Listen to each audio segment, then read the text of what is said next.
الحمد لله العلي الأرفق جامع الأشياء والمفرق ذي النعم الواسعة الغزيرة والحكم الظاهرة الكثيرة، ثم الصلاة مع سلام دائم على الرسول القرشي الخاتم وآله وصحبه الأبرار الحائز مراتب الفخار.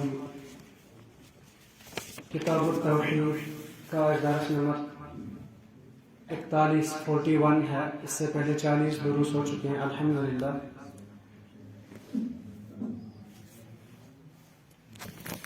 اس سے پہلے بھی آپ کا ٹائم یہاں پر مصروف، یعنی آپ نے اپنا ٹائم دیا ہے اور 10 منٹ دے دیں گے انشاءاللہ. اللہ تعالیٰ سے دعا ہے کہ اللہ تعالیٰ ہمارے حسنات میں اسے بھی شامل کرے. پچھلا جو باب تھا وہ ہم نے پڑھا تھا کہ اس امت کے بعض لوگ بتوں کی عبادت کریں گے. تو مؤلف کا مقصد یہ تھا کہ تاکہ ہم بچنے کی کوشش کریں کہیں ہم بھی بتوں کی عبادت میں شرک میں مبتلا نہ ہو جائے. اب نیا باب ہے آج، باب ما جاء فی السحر.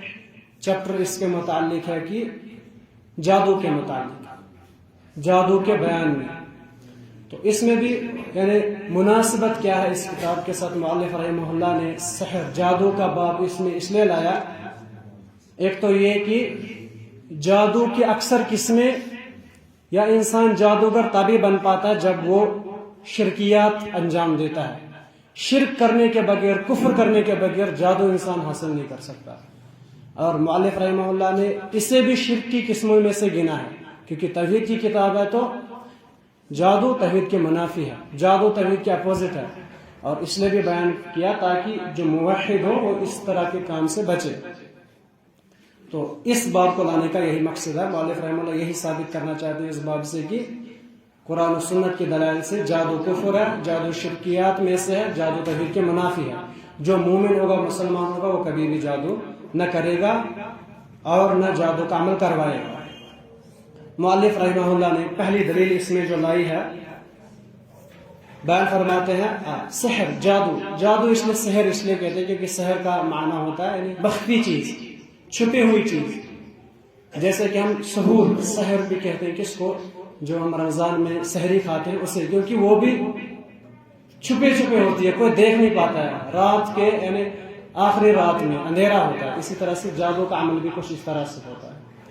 تو مؤلف رحمہ اللہ نے ایک آیت لیا سورۃ البقرہ کی. اللہ تعالیٰ بیان فرماتے ہیں وَلَقَدْ عَلِمُوا لَمَنِ اشْتَرَاهُ مَا لَهُ فِي الْآخِرَةِ مِنْ خَلَاقٍ. یہ سورۃ البقرہ کی بڑی آیت ہے جس میں اللہ تعالیٰ نے تذکرہ کیا کہ شیاطین نے کفر کیا اور انہوں نے جادو سیکھا. تو آخر کا اللہ تعالیٰ نے بیان کیا کہ ان کو پتا تھا جس نے بھی جادو سیکھا، جادو کیا، مَا لَهُ فِي الْآخِرَةِ مِنْ خَلَاقٍ اے مَا لَهُ فِي الْآخِرَةِ مِنْ نَصِیب. آخرت میں اس آدمی کے لیے کوئی حصہ نہیں ہے. اور یہ تبھی ہو سکتا ہے جب کوئی کبیرہ گناہ، کوئی کفریہ کام ہو کہ ایک انسان کو آخرت میں کوئی بھی حصہ نہ ہو. اور جادو بھی انہی میں سے ہے کہ جو شخص جادو کرتا ہے اور اسی پر اس کی موت بھی ہو جاتی ہے تو اس کے لیے آخرت میں کوئی حصہ نہیں. دوسری آیت بیان فرماتے ہیں اللہ تعالیٰ وَيُؤْمِنُونَ بِالْجِبْتِ وَالطَّاغُوتِ، یعنی یہود کے متعلق ہے کہ وہ طاغوت اور جبت اور طاغوت پر ایمان رکھتے ہیں. پیچھے بھی گزرا، یہاں پر بھی مؤلف رحمہ اللہ نے عمر بن خطاب رضی اللہ عنہ کا قول لایا. بیان فرماتے ہیں الجبت السحر، یعنی جبت سے مراد ہے یعنی یہود و نصارہ سحر، جادو پر ایمان رکھتے ہیں، جادو کو مانتے ہیں.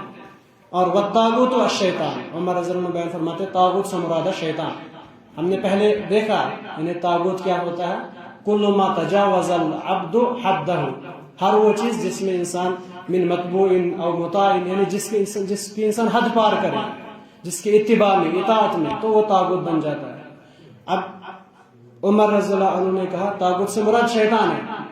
تو طاغوت سے مراد اب شیطان ہی نہیں ہے بلکہ شیطان بھی طاغوت کی ایک قسم ہے.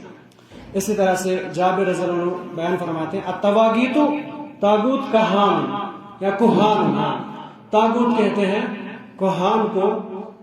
اور بیان فرماتے ہیں کان ینزل علیہم الشیطان فی کل حی واحد. نبوت سے پہلے یعنی عرب میں ہر کسی قبیلے میں ایک ایک کہان، ایک ایک کاہن، ایک ایک جادوگر ہوتا تھا اور شیاطین ان کے پاس آتے تھے خبریں لے کے. تو یہاں پر انہوں نے بیان دیا کہ طاغوت سے مراد کہان ہے. اب ان کو یہ دلیل لانے کا مقصد یہ ہے کہ